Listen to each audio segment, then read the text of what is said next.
Pasamos a la experiencia que nos va a presentar David.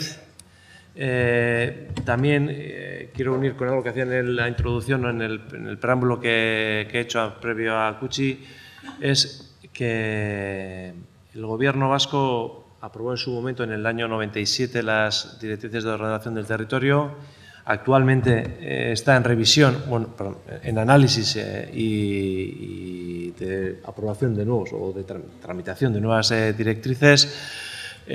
Como sabéis, también esa revisión se está haciendo por todas las comarcas del País Vasco. Hace más o menos 10 días fue la ocasión de hacerlo en Durango.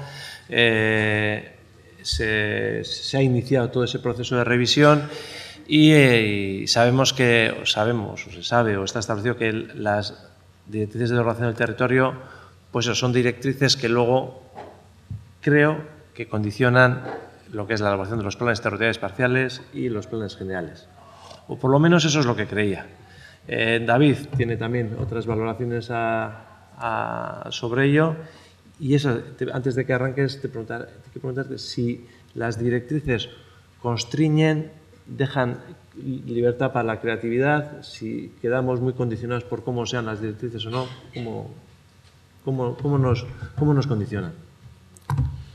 Bueno, yo creo que lo enfocaría de una manera un poco distinta, que es por qué el planeamiento de escala superior lo vemos como un condicionante. Yo creo que la afluencia que tiene esta jornada yo creo que demuestra pues que hay un gran interés por construir otro modelo y creo que ese interés en construir otro modelo se debería plasmar en unas directrices de ordenación de territorio y unos PTPs que no veamos como algo que viene de arriba y que no tiene que ver con nosotros y que nos limita, ¿no?, la creatividad o la autonomía tanto a nivel municipal como comarcal, sino que deberíamos de buscar la manera de esta energía que vemos aquí hoy, ¿no?, de trabajo desde abajo a nivel comarcal. ¿Qué relación puede establecer con esos instrumentos para que realmente pues, bueno, no nos veamos representados, que no lo veamos como una, no sé, diría así a bote pronto? Efectivamente, en relación al proceso de revisión del ARTOT, un poquito se me había... Bueno, antes que nada agradecer a la Mancomunidad por la oportunidad, ¿no?, de explicar el proceso que hemos vivido en Zaldibar, que yo creo que además con sus puntos positivos y negativos, yo creo que es interesante. Y bueno, se me pedía un poquito, primero, poder explicar un proceso que se planteó, pues bueno, con ganas de hacer un análisis, digamos, bastante integral de lo que era la situación de uno de los municipios del Eskualde. Y por otro lado, se me pedía la reflexión, un poco en la línea de lo que tú preguntabas, de cuál es el papel de los planes generales de los municipios respecto a la posibilidad de un nuevo modelo territorial y respecto a esas herramientas, ¿no? Entonces, bueno, no podía empezar la presentación sin mencionar pues, que ahora mismo se están revisando las DOT. Este es el cuadro jerárquico de las DOT, ¿no?, que muestra las directrices de ordenación del territorio. Probablemente casi todos lo conocéis, pero aún así lo explico. Que digamos, es el instrumento de ordenación que ordena la totalidad del territorio, que es la CAP. Luego están los planes territoriales parciales, que ordenan lo que son las áreas funcionales, que no equivale exactamente con lo que son las comarcas, pero bueno, podría aproximarse. Y los planes territoriales sectoriales, que lo que hacen es ordenar disciplinas concretas, las carreteras, los trenes, la actividad económica, etc. Por debajo estaría el plan general de ordenación urbana. Y bueno, debajo representa la palabra ciudadanía, porque un poco es esa sensación que tenemos, ¿no?, de ante un planeamiento que es muy jerárquico, pues tenemos a veces la sensación de que desde la ciudadanía pues nos aterrizan documentos pues que se nos escapan un poco. Entonces, bueno, creo que es muy interesante plantear cuál debe ser el papel, digamos, de esta reflexión que planteamos hoy en relación a este proceso de revisión de las DOT. En cuanto al modelo de las DOT, sí que cabe mencionar, y luego veremos que tiene una relación bastante directa con la explicación que vamos a hacer de Zaldibar, que el modelo de las DOT que se aprobaron en el 97, que sigue vigente, básicamente es un modelo de ordenación del territorio, y al hilo de lo que preguntas, es un modelo de ordenación del territorio que tiene muy pocas determinaciones vinculantes. Es decir, marca una serie de directrices, pero el principal punto vinculante era la limitación del número de viviendas que pueden hacer los ayuntamientos en sus planeamientos generales, tanto superior como inferior. que esa es otra cuestión polémica que igual podríamos abordarnos más tarde en el debate, se fija también un crecimiento obligado a los municipios, lo quieran o no. Entonces, bueno, el fruto de ese modelo de ordenación de territorio basado en unas directrices de ordenación de territorio, unas DOT, con muy pocos parámetros vinculantes, ha hecho que muchas decisiones se hayan tomado en escalas inferiores y muchas de ellas se han tomado precisamente en la escala de los planes territoriales sectoriales.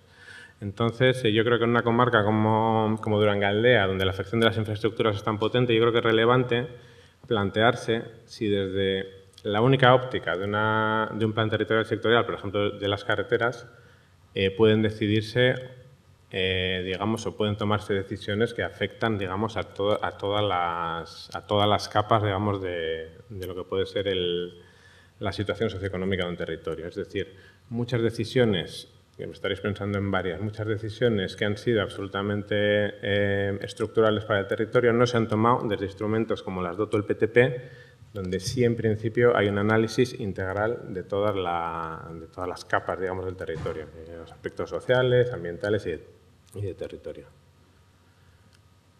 Entonces, bueno, el modelo de revisión de las DOT que se plantea, que se ha iniciado ahora, pues digamos que parte de la misma premisa. O sea, dentro del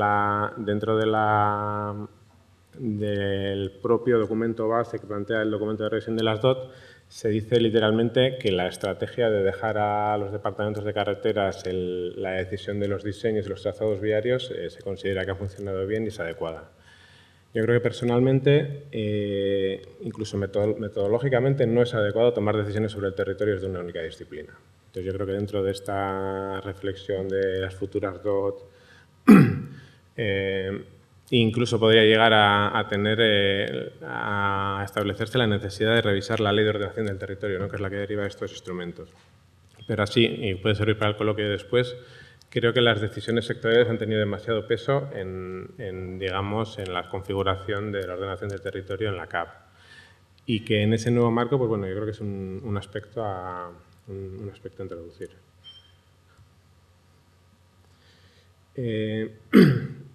Por otro lado, estábamos viendo que vemos que partimos de un planeamiento de una ordenación de territorio que parte de parámetros económicos globales. Si conocéis las directrices de ordenación de territorio, hacen mucho énfasis en la relación del territorio con el exterior, grandes infraestructuras, etcétera. Y bueno, esta otra mirada que buscamos hoy, ¿no?, que no sabemos cuál sería la relación que podría establecer con el territorio, sí que nos obliga a una serie de respuestas. Yo creo que en un día como hoy, que hablamos de un modelo de ordenación de territorio alternativo y en el que queremos hacer un zoom más cercano a nuestro territorio, creo que aún así no podemos dejar de decir que aunque hagamos un zoom más pequeño, el zoom grande no se nos olvida. Esta imagen es de una niña en un campamento de refugiados en Idomeni. A día de hoy hay 5 millones de refugiados por la guerra en Siria, hay más de medio millón de muertos. Y creo que el modelo global en el que tenemos que insertar nuestro modelo territorial no puede obviar cuestiones de este tipo. Enseguida entraremos un poco en lo que fue el trabajo de Zaldibar, pero una de las primeras cosas que hicimos fue medir la huella ecológica de Zaldibar, es decir, los recursos que actualmente Zaldibar está gastando en proporción a lo que es el tamaño de su territorio.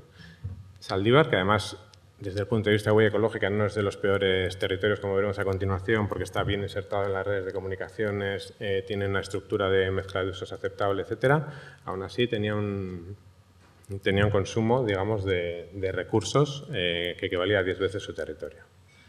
Entonces, ¿cuál es el camino para construir un nuevo modelo que se base en los recursos propios del territorio? Pues bueno, eso es un poco lo que estamos reflexionando hoy. Una cosa que ha de ser indiscutible es, bueno, después de la charla de Albert, yo creo que no es necesario incidir mucho más, pero es que cada territorio pues, tiene unas pautas, unos funcionamientos propios que le ha dado su construcción continuada en el tiempo por la interacción de las gentes que viven en él, y que las decisiones que se toman en el territorio, aunque sean de escala global y haya que atender a parámetros de escala mayor, pero no pueden obviar, digamos, los funcionamientos intrínsecos de cada uno de esos territorios y de cada una de esas comarcas. Y por otro lado, cuando empezábamos el plan de Zaldibar pensábamos, ¿cómo podría ser esa otra manera, digamos, de construir un territorio que tenga un poco más en cuenta, pues digamos, tocando un poco más tierra, ¿no? se nos ocurren algunas cosas. En primer lugar, y de ahí la relevancia de la jornada de hoy, creemos que el escualde es el marco adecuado. Creemos que el municipio no es una escala adecuada para digamos, desarrollar todas las... o ni dar respuesta a todas las problemáticas que surgen, ni siquiera llegar a entender ni siquiera llegar a entenderlas. Los niveles de relación entre todas las problemáticas en una comarca, Saldívar no se puede entender de manera separada de Durango o del resto de municipios del Escualde. Luego la comarca también es interesante por una segunda razón, que es la mínima porción de territorio donde se dan todos los usos y todas las actividades. O sea, es la mínima porción de territorio donde podemos responder a todas las necesidades de la ciudadanía, tanto en actividad económica como en equipamientos. Entonces, bueno, creemos que hay que trabajar desde un planeamiento a nivel comarcal como punto de base, pues habría que ver luego cómo se formula, y creemos que la comarca sí que puede ser una comarca que ha hecho un análisis conjunto de cuál es el papel de cada uno de los municipios en la ordenación territorial, sí que puede ser un instrumento potente para ir a unas DOT y a unos PTPs con una visión de comarca y de conjunto a una escala adecuada. Era un poquito las premisas de partida.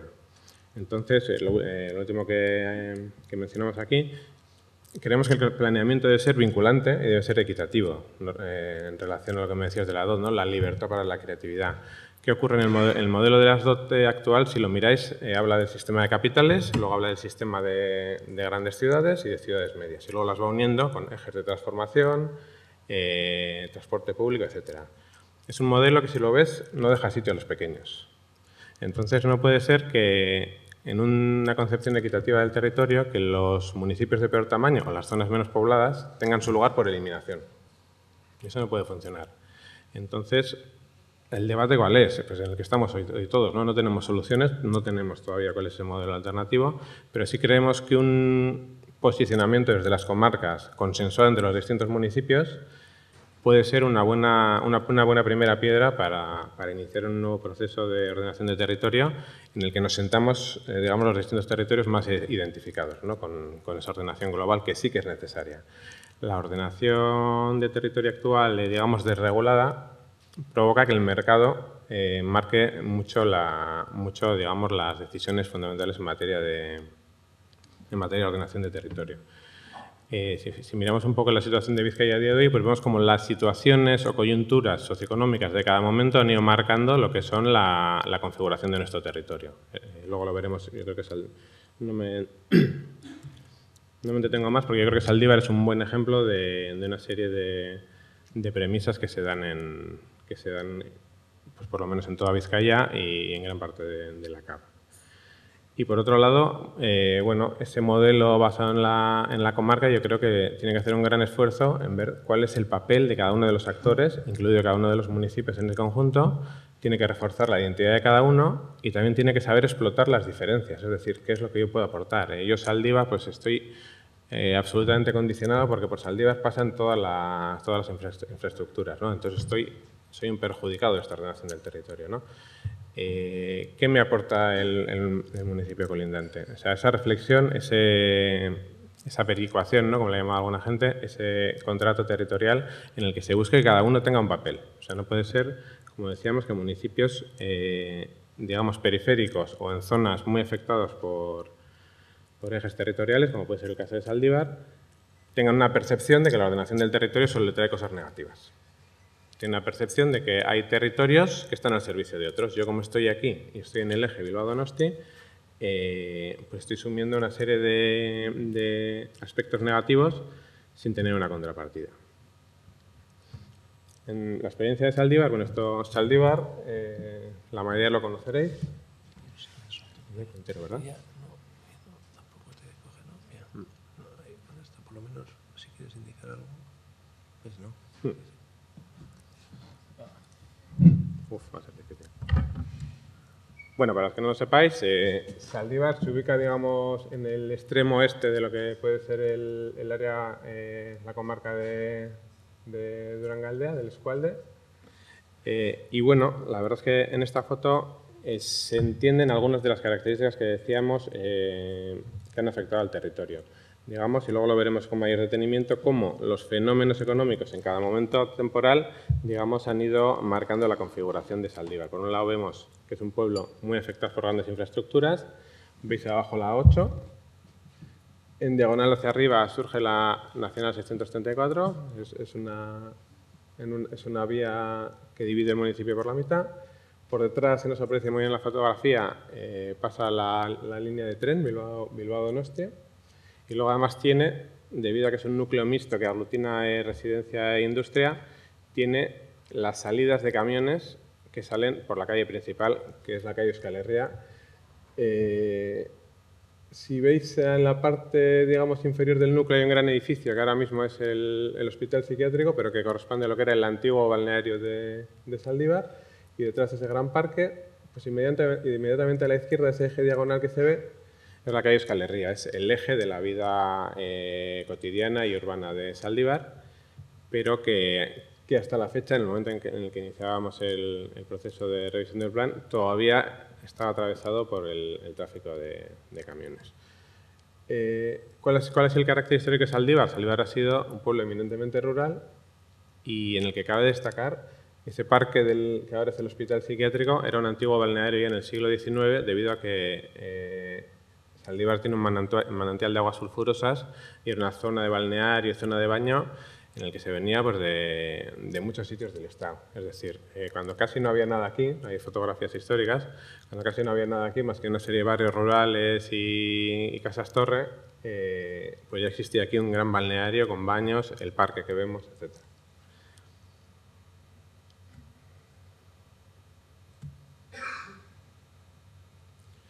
Y bueno, la metodología para la redacción del plan de Zaldívar tiene como hecho fundamental, primero, que se reúne un equipo pluridisciplinar muy grande, llegaron a confluir en el proceso en distintas fases hasta 15 técnicos, y que se planteó desde el principio una redacción participada y deliberativa de los distintos instrumentos de planeamiento. Entonces, bueno, esto conllevó a que desde el principio hubo un trabajo y ha habido un trabajo, digamos, en relación absoluta con lo que es la ciudadanía de Zaldívar, en la plasmación de los documentos que se han ido desarrollando, pero incluso en la votación de las prioridades que se debían de establecer. Como a nivel metodológico se planteaban, digamos, de entrada, 4 aspectos que se consideraba imprescindible analizar. Primero, el plan general era una oportunidad para un pueblo como Zaldívar, por, digamos, el nivel de capacitamiento técnico que iba a tener en esos momentos, el apoyo de hasta 4 equipos distintos, para hacer una reflexión de cuál podía ser, a medio plazo, digamos, los ejes de desarrollo estratégico del municipio. Por otro lado, bueno, se partía de una premisa básica, que igual es muy básica, pero luego la experiencia demuestra que no lo es, que es que un plan general tenía que analizar las necesidades y tratar de buscar soluciones y ordenar la totalidad del territorio municipal. Es decir, un plan general no es hacer una serie de sectores de suelo urbanizable en torno al suelo urbano existente. Muchas veces, sobre todo en los momentos, pues digamos, de mayor auge de lo que fue la burbuja inmobiliaria, etcétera, muchos planes generales se basaban en no se analizaba la situación del suelo urbano, que es donde vive toda la ciudadanía y donde se producen los mayores conflictos sociales, y no se analizaba la situación del suelo no urbanizable, con lo cual muchas veces los planes generales venían a ser el equivalente a planes inmobiliarios, es decir, cuáles son las zonas donde va a haber nuevos desarrollos, nuevas urbanizaciones.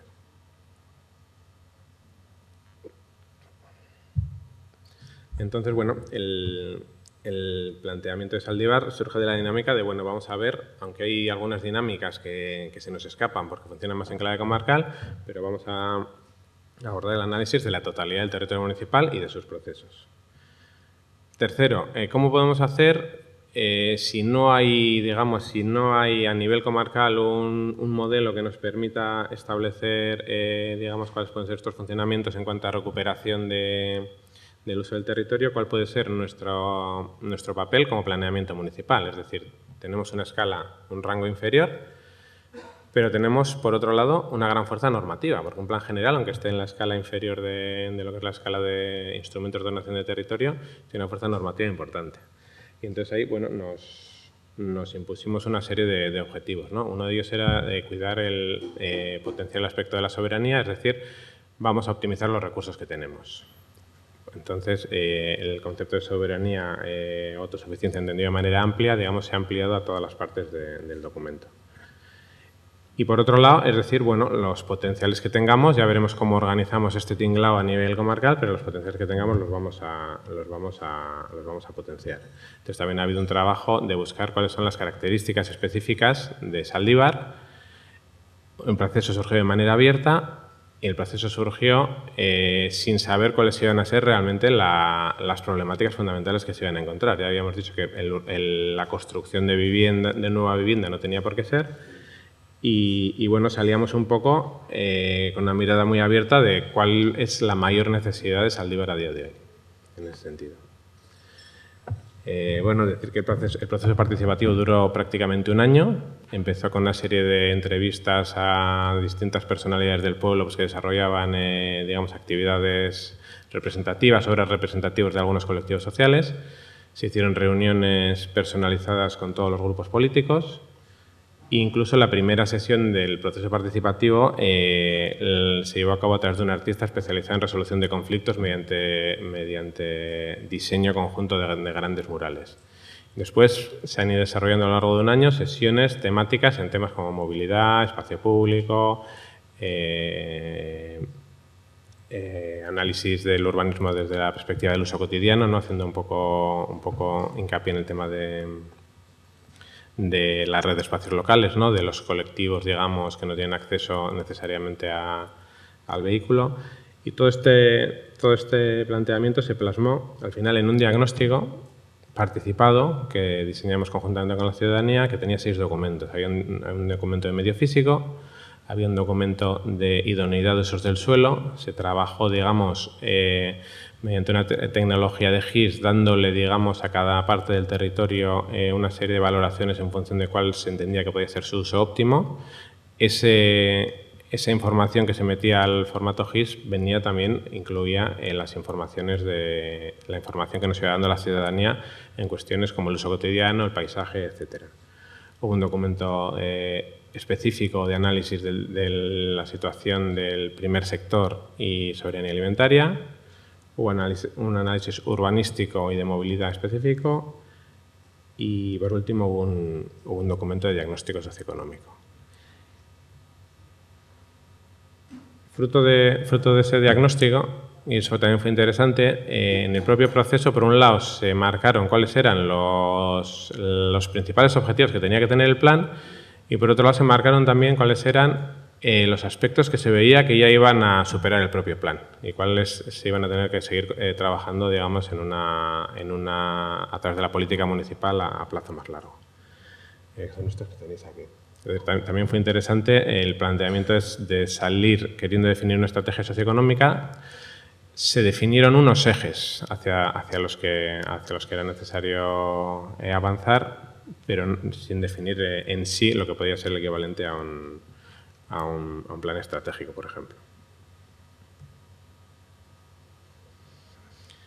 Y bueno, un poquito, por resumir, toda esa serie de documentos que se produjeron, por resumir, aquí tenéis una imagen de Zaldibar. En cuanto a medio físico, ¿cuál sería la situación de Zaldibar? De manera muy resumida. En cuanto a medio físico, destacar la enorme simplificación que había del medio. Es decir, casi todo el territorio estaba destinado a monocultivos de coníferas, a usos forestales de pino y eucalipto.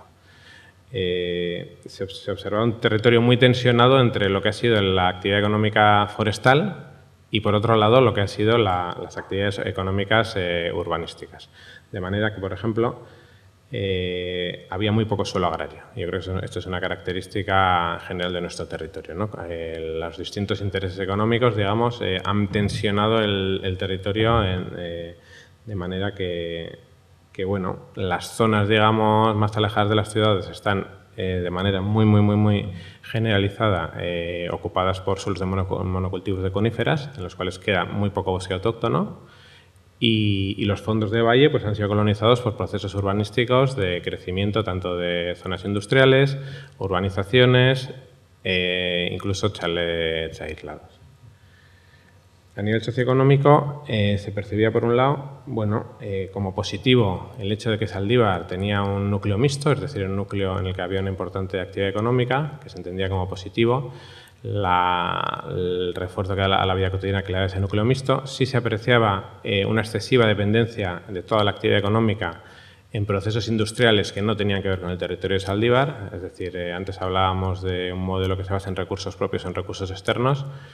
En Zaldívar la actividad económica dependía de la industria y la industria dependía de manera en un porcentaje muy elevado de la automoción. Y sin embargo, lo cual se interpretaba como una debilidad, pero sin embargo se apreciaba un potencial en todos los activos del territorio de Zaldívar que están infraexplotados. O sea, el monocultivo de coníferas es una actividad económica con muy poco retorno social y poco retorno económico. Hay un potencial ahí. El número de empresas y trabajadores cualificados que hay en Zaldívar en relación a la población que tiene Zaldívar era altísimo. Es impresionante el número de fábricas que hay en Zaldívar. Además, creo que sería algo extensible al Eskualde. El número de fábricas que hay por habitante. Eso quiere decir que hay un capital humano muy potente, una cualificación de gente que esté trabajando o no, porque una de las cosas que se veía en el diagnóstico era pues, un aumento del desempleo, especialmente femenino, y un cierto decaimiento de lo que es la industria. Algunas de las industrias estaban cerrando. Y luego, a nivel urbanístico, destacaría que esa ubicación tan aislada de grandes infraestructuras ha aislado totalmente lo que es el núcleo de Zaldívar de su territorio. O sea, si antes decíamos que se debe de buscar las relaciones integrales entre territorio y zonas habitadas, pues en Zaldívar las infraestructuras realmente han seccionado el territorio, luego lo veremos con mayor detenimiento, de tal manera que esas relaciones se han perdido. Entonces hay una sensación en Zaldívar de vivir al margen de su territorio, de confinamiento, en cierto modo. Y luego que ya veremos a continuación, también importantes carencias a nivel de espacio público, movilidad, etc. Entonces, cuando se planteó ya en el avance cuál era el modelo de Zaldívar, y esto la ciudadanía ya tenía muy clara, lo primero que se tenía muy claro es no queremos un modelo urbanístico que se base en grandes proyectos. La gente no se los creía, no se van a producir, y encima, delegar toda nuestra capacidad de cambio en una serie de grandes proyectos urbanísticos, que es probable que además no se desarrollen, no va a funcionar. Entonces, la gente lo tenía muy claro y nosotros también. Podemos cambiar el modelo, podemos cambiar mediante pequeñas actuaciones podemos ir haciendo cambios que sean significativos y que mejoren mucho nuestra calidad de vida. Será un poco el posicionamiento de partida. Los objetivos generales, por no aburriros con toda esta lista, volver a buscar esa relación entre Zaldívar y su territorio y volver a buscar un equilibrio entre los distintos usos del territorio, entre los usos de acceso al medio natural, los usos forestales, los usos agrarios, los usos de actividad económica, los usos residenciales. Buscar un equilibrio que en cierto modo se percibía que se había perdido. Por otro lado, muy importante, recuperar la imagen o la identidad colectiva de Zaldívar. Zaldívar, yo casi no lo conocía, por ejemplo, cuando empecé el proceso de redacción, para mí Zaldívar era un pueblo que estaba ahí debajo de la autopista y tenía con una imagen un poco descuidada, y esa era un poco la percepción que tenía yo del territorio. Y yo creo que mucha gente que no era de Zaldívar. Y luego, sin embargo, cuando lo estudias, tiene potenciales muy relevantes. Entonces, yo creo que el recuperar, los elementos identitarios, recuperar la identidad de Zaldívar dentro de la comarca, y ahí juega particularmente zonas con un valor paisajístico muy alto, y juega también el hecho de tener un equipamiento supramunicipal, como es el antiguo balneario, que incluso a nivel comarcal yo creo que tiene un interés dentro de ese posicionamiento, ¿no?, de los distintos municipios en la comarca que decíamos, que tiene un interés para el pueblo. Lamentablemente, ese gran parque del balneario, pues a día de hoy pertenece a Osakidecha y está cerrado. Es decir, pese a ciertas necesidades de espacios libres y demás, pues la ciudadanía no tiene acceso a día de hoy a lo que es ese gran parque. Y por último, ya en lo que tiene que ver con el núcleo principal, pues bueno, era de destacar precisamente eso, la falta de calidad de los espacios públicos a todos los niveles, la movilidad muy colonizada por los coches, que lo veremos con mayor detalle, y sí una cierta capacidad de utilizando, optimizando el patrimonio construido, utilizando la vivienda vacía, utilizando edificios vacíos, solares, etcétera, una cierta capacidad de aumentar ligeramente el número de viviendas, particularmente se optaba por la vivienda protegida, de manera que el mantenimiento del sistema de equipamientos y espacios públicos se fuera más fácil y se pudiera dar respuesta a ciertas demandas que se detectaban en el pueblo. En cuanto a medio físico, bueno, creo que esta imagen es bastante gráfica. Saldívar, bueno, sería la parte está construida, ¿no? Se ve la zona residencial e industrial. Y luego las curvas de nivel explican muy bien cómo es el final de la comarca. A partir de ahí, todo lo que vemos a la derecha formaría parte, que también es el municipio de Saldívar, formaría parte del escualde de Debabarrena. Ahí abajo, ahí arriba, representados en blanco, estarían Ermua y Eibar. Entonces, bueno, sí que tenía una situación particular Saldívar de estar a caballo entre dos escualdes. Hoy nos vamos a centrar fundamentalmente en el núcleo principal, pero bueno, hay otra serie de problemáticas que tienen que ver con el otro escualde. El hacer planos en los procesos participativos como este, en el que se dibujen un poco como si fuera un mapa de montaña el territorio, realmente es interesante para facilitar la comprensión del territorio, que no siempre se tiene tan clara, tanto para los técnicos como para los propios ciudadanos. Entonces, veíamos que es un final de comarca, digamos, que marca el Alto de Goierri y el final de la cuenca hidrográfica. En cuanto al equilibrio entre usos del suelo, pues un poco lo que decíamos, un suelo altamente colonizado por los monocultivos de coníferas y por la expansión de la urbanización. No se aprecia muy bien en la foto que aparece abajo a la derecha muestra cómo eran los usos del suelo en una fotografía histórica, en el vuelo histórico del año 50. Lo que se ve ahí, que la relación entre los usos agrarios, el suelo que estaba destinado a la agricultura era mucho mayor del que está en la actualidad. Mencionábamos antes que, claro, para hacer un análisis integral de lo que es un territorio resulta necesario conocerlo en profundidad. Es decir, aunque tengamos PTPs y PTS, ¿no?, que con carácter general han hecho unas líneas de los distintos municipios muy aproximadas, ¿cómo vamos a basarnos en unos recursos que no conocemos? Entonces, bueno, aquí se hizo un trabajo importante que mencionaba previamente de trabajo, tanto trabajo de campo, que hubo bastante trabajo de campo, como de trabajo mediante tecnologías GIS para conocer bien, digamos, los potenciales y aptitudes de cada parte del territorio.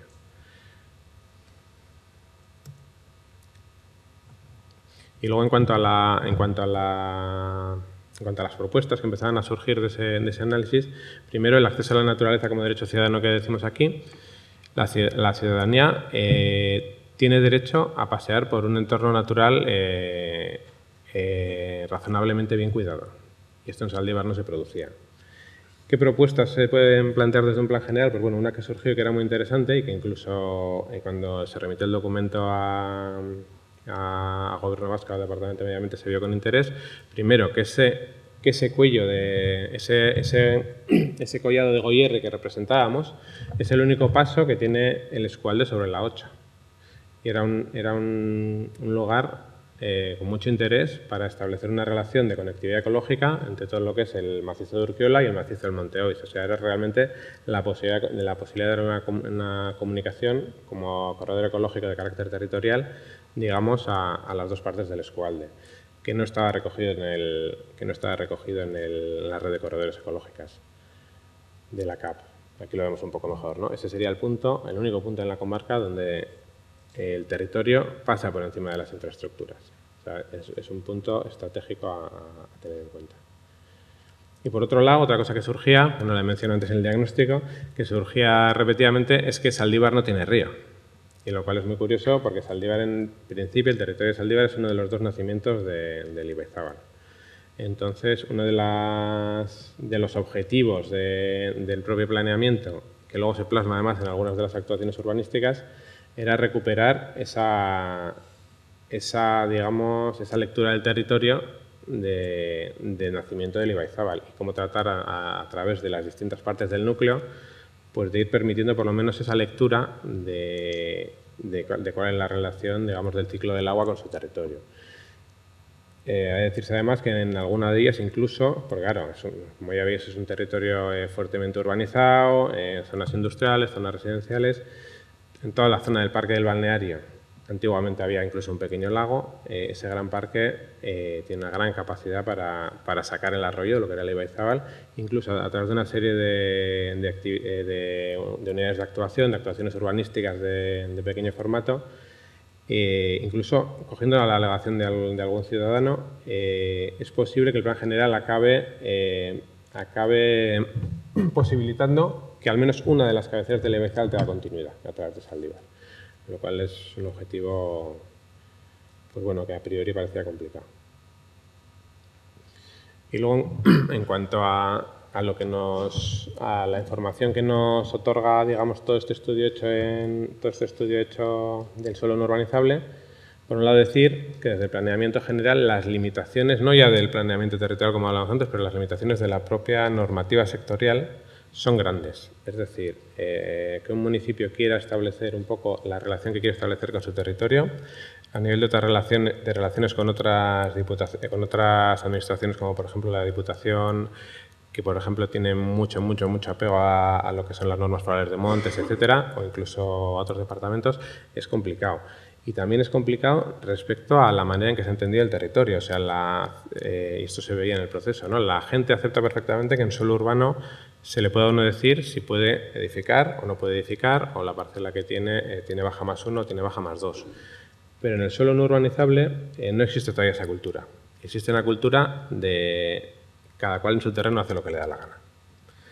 Entonces, bueno, en desarrollo, digamos, de los instrumentos que teníamos en aquel momento, sí que se ha hecho, digamos, y adaptándonos, por ejemplo, al PTS agroforestal, que establece que el planeamiento no puede reducir la masa forestal, pues sí que lo que hemos hecho es un estudio, digamos, de los requisitos de cada una de las zonas del territorio. Sí que hemos dividido las zonas forestales en función de sus características, estableciéndole medidas ambientales, otro tipo de medidas, pues en varias zonas, de igual manera con las zonas agrarias, valorando, por ejemplo, la creación de corredores ecológicos locales, valorando la identificación de zonas con un paisaje más vulnerable, es decir, zonas que por su visibilidad desde varios puntos del municipio, cosas que ocurren en ese paisaje pueden tener un impacto mayor, etcétera. Entonces, digamos que en el marco de las posibilidades de un plan general, pues he hecho un trabajo específico potente de delimitación de las zonas del no urbanizable. Y luego, segundo, también una de las cosas, bueno, como veis, la gran mayoría de Zaldibar es forestal, ¿no? Que sería lo marrón, los tonos de marrón, lo verde serían zonas de especial protección, zonas que todavía tienen, digamos, pues zonas de bosque autóctono más o menos bien conservado, y lo amarillo serían las zonas agrarias. La proporción de las zonas agrarias, ¿no?, que veíamos en relación a la foto histórica era muy pequeña. Entonces, y por otro lado también se veía que un pueblo como Zaldibar no tenía nada de monte público. Entonces lo que sí que va a posibilitar el planeamiento es el establecimiento de reservas de suelo, tanto en suelo agrario como suelo forestal, que va a permitir a futuro la posibilidad de tener una política activa de suelo. ¿Qué quiere decir establecer una reserva de suelo? Pues que el suelo ese es del propietario, pero que en caso de establecerse transacciones entre propietarios, el ayuntamiento siempre tendría una posibilidad de tanteo y retracto. Es decir, a través del GIS se han detectado cuáles serían las zonas óptimas de necesitarse, o sea, es algo que no tiene por qué desarrollarse, para aumentar, digamos, las zonas agrarias, equilibrando un poco estos usos. Y en suelo forestal, concretamente el más idóneo parecía el corredor ecológico, ¿no?, por su interés general de casi a nivel comarcal, las zonas, el planeamiento define las zonas que serían idóneas si el ayuntamiento decide establecer una política de compra de suelo público, dado que no tiene suelo público. Y bueno, en tercer lugar, el tema del paisaje se analizó de manera específica, tanto a nivel de estos instrumentos que hemos dicho de GIS, como luego de un trabajo de identificación de los elementos patrimoniales que también le daban un plus a ese paisaje. No solo la identificación de elementos individualizados, sino también la identificación de visuales, la identificación de conjuntos, la identificación de relaciones, que nos parecía que era interesante, pues digamos, proteger, o más que proteger, diría yo, fomentar. En ese sentido, veis aquí que hablamos de territorio, patrimonio y turismo. El turismo, digamos, relacionado con la naturaleza, entendíamos que era una cosa a fomentar. Y entendíamos, cuando establecíamos ahí la reflexión, además, que una crítica que se nos hacía a menudo es, claro, pero las zonas que han mantenido mejor su paisaje van a tener menos posibilidades, o van a tener más cortapisas para establecer otro tipo de relaciones. Entonces, bueno, desde la propia normativa lo que hemos intentado es establecer un equilibrio en el que las zonas que realmente se han identificado que tienen unos valores paisajísticos, es decir, al servicio de toda la comunidad mayores, también se le dan mayores posibilidades en la relación a establecer ciertos usos como bueno, zonas libres de acampada asociadas a caseríos, etcétera. O sea, se trabajó bastante y creo que es muy interesante la idea de el paisaje. Tenemos que ir introduciendo en el planeamiento de tal manera que el que está en una zona bien cuidada y que requiere, digamos, de ese cuidado no lo reciba como algo negativo. Artificialización de suelo cero. Partíamos casi como premisa, pues estábamos hablando de la optimización de los recursos. El recurso suelo, en eso sí que el planeamiento general es muy potente, en optimizar el recurso suelo. O sea, no es necesario artificializar más suelo, o si es necesario, habría que demostrarlo, digamos, de una manera muy profunda. ¿Qué se hacía desde el propio diagnóstico? Pues un trabajo bastante pormenorizado de detectar vivienda vacía, detectar industria vacía, detectar locales comerciales vacíos, solares inedificados, etcétera. Y la conclusión es que bueno, los porcentajes de inocupación o de ocupación, pero no en su máximo rendimiento, eran muy altos. Entonces, bueno, todo el Plan General de Zaldibar se basa en, digamos, las zonas que existen actualmente urbanas. Y cuando hablamos de artificialización de suelo cero, se incluye la desclasificación de todas las zonas que son urbanizables. Nosotros ahora mismo en el estudio estamos haciendo 3 documentos de planeamiento general. En los 3 se ha procedido a la desclasificación íntegra del suelo no urbanizable, desde el suelo urbanizable, perdón. Yo creo que el planteamiento de sectores de suelo urbanizable a día de hoy, y sobre todo en nuestro territorio, con la escasez de suelo, sobre todo en las partes bajas de Las Vegas, tendría que ser una decisión muy, muy, muy justificada. Además, se ha de decir que la aceptación de esto ha sido con carácter general pues muy buena y poco polémica. Esta es una imagen del diagnóstico en el que se expresaba la situación de partida. El diagrama de arriba a la derecha es muy interesante, muestra cómo las infraestructuras pasantes de todo tipo, el seccionado al que sometía el territorio de Zaldibar, o sea, los distintos barrios. Esa era la relación que establecían entre sí con infraestructuras que bien eran supramunicipales o bien eran internas, pero de tráficos intensos de camiones. Aquí se percibe con mayor claridad. Uno de los casos que más trabajo ha conllevado dentro del trabajo del tejido de Zaldibar es el papel de la Nacional 634, que como veis en el esquema de la derecha divide en dos el núcleo, y desde el propio replanteamiento de la movilidad se planteaba cómo podemos hacer para transformar una carretera nacional en algo que se parezca a una calle. Entonces se planteaban una serie de rotondas, se planteaban zonas de calmado de tráfico, se planteaba el papel que tiene que tener esa calle Euskal Herria, que ahora vemos que tiene camiones, etcétera, en relación a esa travesía. Y bueno, aquí cuando hablábamos un poque de, y creo que es interesante mencionar en este momento, pues ocurre lo mismo. Cuando un municipio pequeño como es Zaldibar va a carreteras y le habla de la necesidad que tiene de transformar una carretera nacional que está en el mapa de carreteras en el rojo, que es la máxima prioridad, pues claro, la visión desde el punto de vista sectorial, esto es una vía con una intensidad de tráfico altísima, y las problemáticas que puedas tener tú internas de fragmentación de tu núcleo urbano son secundarias. Creo que hay también un planteamiento a nivel comarcal de las problemáticas de los distintos municipios podría ser más interesante. Al principio no lo he mencionado cuando hablábamos de la revisión de las DOT, pero es curioso porque a la par de la revisión de las DOT se está revisando el PTS de carreteras y se está revisando, a la vez se ha empezado a revisar el PTP, el Plan Territorial Parcial del Lo Metropolitano. En algunos municipios me dicen, oye, ¿dónde vamos? ¿Vamos a la revisión de las DOT o intentamos pedir audiencia para ver qué van a hacer con el PTP?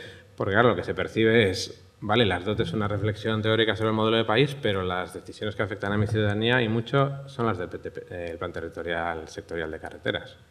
Yo creo que es interesante también para el coloquio que pueda surgir después. Respecto a la calidad del espacio público del núcleo, vemos arriba a la derecha un esquema que muestra, digamos, la proporción entre las distintas superficies del espacio público, en el que vemos que más del 50% está destinado a calzada. y el resto, aceras, parques, otro tipo de espacios públicos, pues realmente era un uso minoritario. Y uno de los talleres con niños que se hicieron a lo largo del proceso participativo muestra de manera muy gráfica cómo veían ellos su pueblo. El de abajo a la derecha directamente lo veía en gris, con la única excepción del campo de fútbol. Y los de la izquierda pues sí que tienen una concepción de un territorio verde en el que la zona urbana, digamos, es notablemente gris. Entonces, bueno, para, digamos, enfocar o solucionar esta problemática, surgió en el proceso participativo que el proceso de la movilidad y el espacio público era, digamos, el tema de Zaldibar. La gente nos lo pidió hasta el punto de que hubo que hacer una exposición específica, con unos procesos específicos que no estaban previstos, con el tema de la movilidad. ¿Qué se trató ahí? Pues se trató la movilidad, digamos, desde el punto de vista de la ciudadanía más débil. Se trató las necesidades de movilidad, pues de colectivos más dependientes como pueden ser personas ancianas y niños, a continuación la movilidad peatonal, a continuación la movilidad ciclable, la rodada de vehículos y por último los coches. Entonces, bueno, en este esquema que veis aquí no tengo puntero para señalar, pero la gente trabajó en un mapa en el que ya no se dibujaban las carreteras, los sitios a los que más iba, los equipamientos públicos, la zona de bares de la calle Euskal Herria, etc. Entonces, esto sirvió para, digamos, transformar digamos, lo que es la política de espacio público. La línea azul gorda que veis es el proyecto de variante, en el que este es un proyecto que estaba ya en desarrollo cuando se inició el plan general y era, digamos, una estrategia para que todo el tráfico intenso de camiones no pasara por el centro. Esto estaba ya, o sea, la reflexión ciudadana, o sea, el plan lo que hace en este punto es impulsar un proceso que estaba ya en marcha. Y por otro lado, ¿cómo se hace para, luego esas líneas que se ven en rojo, son las líneas que identifica la ciudadanía como los recorridos prioritarios que hacen siempre, peatonalmente, que era casualmente donde más vehículos había.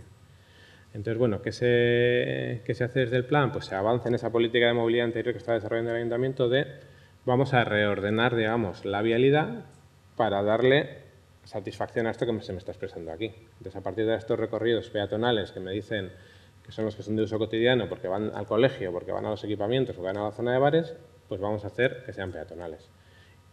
Arriba a la derecha no se ve, pero bueno, hubo una digamos, redistribución completa de lo que era la movilidad, estableciendo primero parkings disuasorios en varios puntos del municipio y luego pasando algunas de las calles, que hemos visto la proporción de asfalto era altísima, pasando algunas de las calles a un único sentido. Ese paso a un único sentido permitía reubicar zonas de aparcamiento que permitía a su vez liberar todas esas zonas que se habían establecido, ¿no? Las que veíamos en rojo, que se habían establecido como zonas prioritarias para el desarrollo de la vida cotidiana.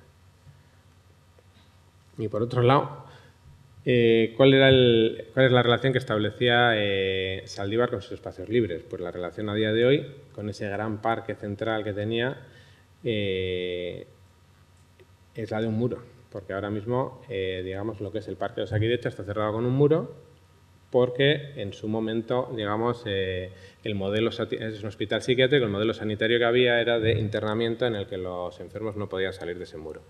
¿Qué ocurre? Ese modelo se superó ya hace muchos años. De hecho, pues bueno, muchos de los enfermos del hospital circulan por Zaldibar tranquilamente y además la acogida del pueblo es buena, no es un conflicto, que es algo que a mí me sorprendió. Entonces, no es necesario toda esa gran área cerrada a la ciudadanía por motivos sanitarios.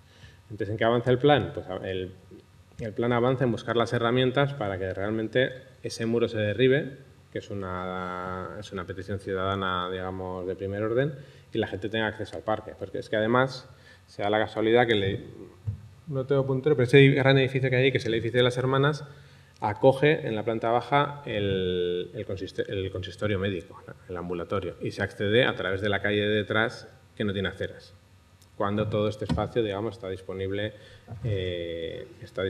digamos, para un uso compartido posible.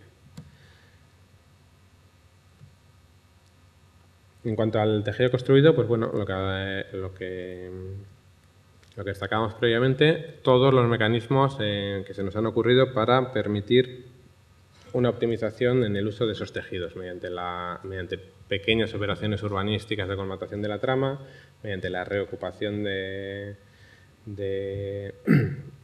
algunos de los edificios que se encontraban vacíos, etcétera. Y luego, particularmente relevante, ha sido, de hecho, de la aprobación inicial de Saldívar se produjo hace un año, y el mayor trabajo posterior ha sido el trabajo con las zonas industriales, porque el modelo territorial que conocemos es un modelo territorial que produce áreas industriales que poco a poco se van quedando obsoletas, muchas de ellas tuvieron una urbanización parcial, etcétera. Y claro, el primer impulso es construir otra área industrial, de manera que vamos generando desechos de áreas industriales obsoletas. Entonces, yo creo que el trabajo de los municipios y de los técnicos que están haciendo estas cuestiones es un trabajo muy difícil, porque además esas áreas industriales muchas veces están en situaciones legales complicadas, que se urbanizaron a medias, pero si no queremos seguir consumiendo territorio, si no queremos ir a un modelo de territorio que consuma sucesivamente dejando zonas residuo, pues hay que hacer un gran esfuerzo técnico por darle calidades de urbanización y de todo tipo a esas zonas industriales que hemos ido generando. Y luego, por otro lado, también desde el planeamiento se detectaban dos zonas que se entendía que debían de ser de rehabilitación preferente. Por un lado, el barrio San Andrés, que está arriba, que es un barrio muy densamente poblado, de origen obrero, y que está en una situación urbanística, como veis, al lado de una carretera nacional y sin ninguna conexión con el centro, más que una pequeña acera que les lleva en una condición de franca peligrosidad al centro. Y por otro lado, el tema del casco histórico. El casco histórico es Saldívar, y Saldívar no tiene un casco histórico de estos que podemos catalogar de conjunto monumental, medieval, que hay en otros municipios, pero sin embargo el casco histórico de Saldívar, pues digamos, es el único que tiene Saldívar. Entonces es realmente importante desde el punto de vista de la preservación de la identidad del pueblo que se mantenga como tal. ¿Qué ocurre con este tipo de cascos? ¿Es algo muy habitual? Pues que como no tienen esas catalogaciones de conjunto, etcétera, pues muchos de los edificios están poco a menos que a la espera de que se caigan para ver si haga un bloque. Y eso lo conoceréis en muchos ejemplos. Entonces, bueno, desde el propio plan se protege como conjunto, se le da una identificación incluso a sus elementos, no tanto por su valor individual como elementos, digamos, patrimoniales en sí, sino a su valor como tejido, el tejido que es el antiguo Saldívar. Y por otro lado, cabe mencionar cómo esto ha tenido una continuidad muy potente desde el trabajo de la Oficina Técnica Municipal, trabajando en el desarrollo de herramientas legales que tienen los ayuntamientos que no suelen usarse, como son las órdenes de ejecución. Es decir, tú tienes un edificio, tú tienes un patrimonio y tienes la obligación de tenerlo en condiciones. Y la verdad es que en muy poco tiempo ha dado sus frutos, porque ya 4 o 5 de esos edificios que sus propietarios los tenían medio olvidados, casi con la idea de, bueno, no, eso lo aventuro, ¿no? Pero medio olvidados, igual con la idea futuro de que se caiga y poder hacer alguna densidad mayor o así, pues se han ido rehabilitando. Bien en base a acuerdos, bien en base a órdenes de ejecución y relaciones posteriores, y en algunos casos incluso mediante contenciosos. Pero la verdad es que los efectos sobre el casco histórico de Saldívar han sido muy rápidos. En 4 o 5 años se han rehabilitado, están en vías de pues unos cuantos edificios. Vivienda protegida 100%, bueno, esas actuaciones de colmatación de la trama, etcétera, bueno, cada una con sus debidos estudios de viabilidad económica. Pero una de las cosas que se tenía claro desde el principio cuando se hablaba del tema de soberanía, pues bueno, está la soberanía en cuanto a recursos, pero también está la soberanía económica. Y entonces lo que se quería evitar es, digamos, un planeamiento en el que algunas de las necesidades del pueblo de urbanización o de equipamiento se basaran en la construcción de viviendas libres que luego iban a quedar, digamos, pues bueno, sujetas a las variaciones en el mercado. Entonces, aquí ¿qué se priorizó? Se priorizó la protección de la ciudadanía, es decir, ¿por qué vamos a 100% de vivienda protegida? Porque queremos garantizar el acceso a una vivienda en un precio razonable, pero además porque queremos evitar el endeudamiento de las familias de Saldívar. Ese era el planteamiento. Entonces, vivienda protegida 100%, se hace una propuesta de toda la nueva vivienda, y hay operaciones que no estaban totalmente colmatadas, pero toda la nueva vivienda es tasada municipal. La tasa municipal además es una herramienta que puede ser suficientemente flexible. Habrá que trabajar a posteriori en una ordenanza de vivienda tasada que no establezca demasiados requerimientos, que no sea muy complicada, simplemente con esa voluntad, digamos, de control del precio de la vivienda y de protección de la ciudadanía. Y luego, por otro lado, esto es un caso muy curioso. Este es de Babarrena. El círculo que veis es una zona fluvial que se encuentra entre los municipios de Eibar y de Ermua. Y claro, como sabéis, pues la comarca de Babarrena es una comarca pues, que a nivel de ocupación de territorio tiene una situación muy dura. O sea, se han subido mucho por las laderas, ha habido grandes infraestructuras que pasan casi a la altura de las casas. Entonces, la Oficina de Desarrollo Comarcal de allí había previsto que ahí, uniendo Eibar y Ermua, pues iban a hacer un parque fluvial. Además, había un antiguo molino que mantenía su acequia y demás, casi como un pulmón de la comarca. Pero claro, se daba lo veis un poco en la foto de allí, de arriba a la derecha, pero se da un poco la casuística de que eso justo pertenece a Zaldívar. Entonces resulta que una de las actuaciones más potentes a nivel comarcal de Debabarrena pues pertenecía a Zaldívar, con la obligación, y además estaba clasificada está clasificada actualmente como suelo urbano industrial, una clasificación que es incorrecta porque ni siquiera tiene acceso rodado, pero bueno, estaba en esa situación. Entonces, Zaldívar tenía un poco se le planteaba a Zaldívar en un territorio, digamos, que te pilla muy alejado de tu núcleo principal. Sí que hay que decir que hay dos pequeños barrios de Zaldívar ahí, Saia Ventillo y Larreaga, pero, digamos, se le pedía a Zaldívar que iniciara un proceso a través de su planeamiento de desclasificación de un suelo urbano industrial y de generación de una zona de sistema general al servicio de la comarca. Y bueno, pues en ese sentido, tanto a nivel de participación ciudadana como los técnicos apoyábamos la propuesta. O sea, era una propuesta urbana y territorial que la verdad es que estaba muy bien, era muy buena. ¿Por qué lo he sacado a colación? Pues bueno, porque creo que el tema de esta nueva, digamos, modelo territorial basado más en las comarcas, el tema de la solidaridad, el tema de olvidarnos un poco de lo mío y lo tuyo, cambio de cromos, bueno, todos los que trabajamos en las administraciones creo que estamos muy acostumbrados a este tipo de relaciones entre administraciones y creo que está muy bien que un pueblo haga algo por el otro solo porque al otro le viene bien. Esto me parece es una vivencia que hemos tenido en el plan de Zaldívar pues que a mí me parece enriquecedora. Y por último, actuaciones estratégicas. Esa capacidad que tiene, digamos, que tenemos de cambiar mediante actuaciones pequeñas de manera un poco notable la calidad de vida de los ciudadanos. Actuaciones estratégicas, ¿cuál en Zaldívar? Pues Zaldívar no tenía plaza, no tenía parque, tenía un desequilibrio en los usos del espacio público muy potentes. ¿Y pues cuál era? Pues tratar de recuperar a través del plan el parque del balneario de Zaldívar y esa la calle Euskal Herria, que sería el rombo morado que veis encima, convertirla en peatonal, de manera, porque va a ser la zona de bares. Entonces, ¿por qué decimos que es una actuación estratégica? Es una actuación que económicamente pues no es desmedida, no es una actuación típica, un plan general que todos tenemos en mente de construcción de viviendas o demás, pero básicamente es pintar el suelo de otra manera, derribar el muro y darle a la ciudadanía el acceso a un espacio público de referencia a modo de plaza que no tiene, que sería la calle Euskal Herria con sus bares, de darle acceso a un parque que no tiene, de grandes dimensiones. Y además decíamos que es estratégica porque además funciona de manera transversal. Estamos dando solución a un tema problemático en Zaldívar, que es la sucesiva pérdida de actividad económica que ha tenido. Refuerza esa zona de actividad económica. Ahí hay un equipamiento de grandes dimensiones, que es el edificio de las Hermanas, que tiene un potencial tremendo para digamos, aglutinar diversos usos de suelo no urbanizable. La adquisición por parte municipal del parque permitiría descubrir los arroyos de lo que era aquel manantial de aguas sulfurosas. Se plantea incluso porque a día de hoy el suelo es de Osakidetza, la construcción de alguna vivienda de alojamiento dotacional, alquiler social, etcétera. Digamos que queremos que la actuación es estratégica y con pocos medios porque es transversal.